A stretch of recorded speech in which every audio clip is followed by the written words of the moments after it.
Welcome to be digital. दोस्तों, अशासकीय विद्यालय भर्ती के अगले सीरीज में आज की वीडियो में बात करेंगे सहायक अध्यापक एलटी भर्ती के संबंध में। यदि आप निर्धारित योग्यता रखते हैं तो इस फॉर्म को आप अप्लाई कर सकते हैं। फॉर्म का ऑफिशियल नोटिफिकेशन या पीडीएफ आपको हमारा टेलीग्राम ज्वाइन करके प्राप्त हो सकता है। भर्ती का ऑफिशियल नोटिफिकेशन कार्यालय जनता उच्चतर माध्यमिक विद्यालय ककोड़ा खाल रुद्रप्रयाग की ओर से दिनांक 15/7/2022 को प्रकाशित हुई है। विज्ञापन संख्या है 01/2022-23। फॉन्ट कुछ छोटे हैं तो आपको और मुझे दोनों को एडजस्ट करना पड़ेगा।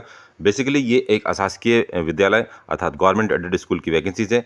ये स्कूल इस तरह के स्कूल होते हैं जिसमें सारे नियम कानून गवर्नमेंट्स के होते हैं और आपको जो सैलरी दी जाती है वो गवर्नमेंट के ट्रेजरी अर्थात खजाने से दी जाती है। बस अंतर ये होता है कि इन स्कूलों में यदि आपकी पोस्टिंग होती है, नौकरी लगती है, तो आपका ट्रांसफ़र ज़िंदगी भर नहीं हो सकता है। पदों की बात करें तो सहायक अध्यापक एलटी का इसमें एक पोस्ट है जो कि अनुसूचित जाति के लिए रिजर्व है। तो केवल अनुसूचित जाति के जो कैंडिडेट है वही इसमें आवेदन कर सकते हैं।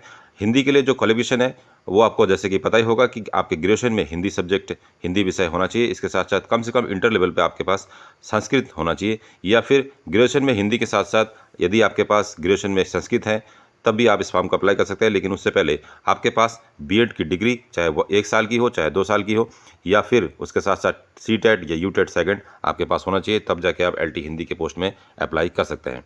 अगली जो वैकेंसी है एलटी व्यायाम के पोस्ट के लिए है, जिसमें एक वैकेंसी है। और एलटी व्यायाम का जो पोस्ट है ये अनुसूचित जाति के लिए रिजर्व है। केवल अनुसूचित जाति के कैंडिडेट ऑल ओवर उत्तराखंड से अप्लाई कर सकते हैं।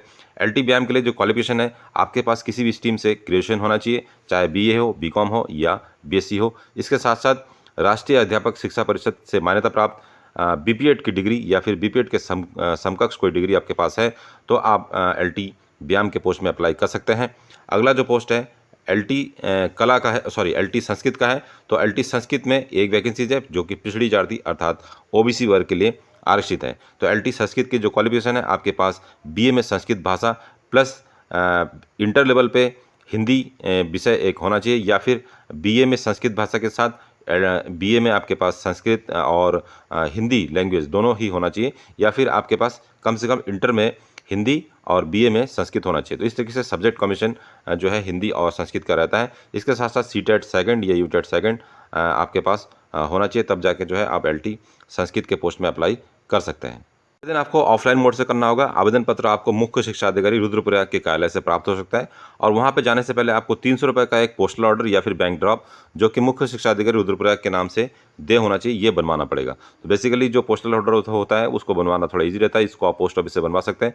रेखांकित पोस्टल ऑर्डर आपको मुख्य शिक्षा अधिकारी रुद्रप्रयाग के नाम से बना के मुख्य शिक्षा अधिकारी के कार्यालय में जमा करना होगा, तब जाके आपको ऑफलाइन फॉर्म मिल पाएगा। फॉर्म भरने का जो अंतिम तिथि है वो 21 दिन है विज्ञापन प्रकाशन के बाद से। तो 21 दिन आप 15 जुलाई से काउंट करेंगे। 15 जुलाई से आप 21 दिन काउंट करके आपको जो इसका लास्ट डेट है वो प्राप्त हो जाएगा।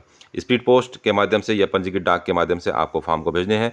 फॉर्म को भेजने से पहले फॉर्म के अंदर आपको जितने भी शैक्षणिक या परीक्षण संबंधी अंक पत्र या प्रमाण पत्र की छाया प्रति स्वप्रमाणित करके आपको आवेदन पत्र में संलग्न करना होगा। आवेदन पत्र एवं लिफाफे के बाईं ओर आपको पद का नाम एवं दाहिनी ओर विद्यालय का नाम अंकित किया जाना आवश्यक है। बिना इसके अंकन के आवेदन पत्र स्वीकार नहीं किया जाएगा।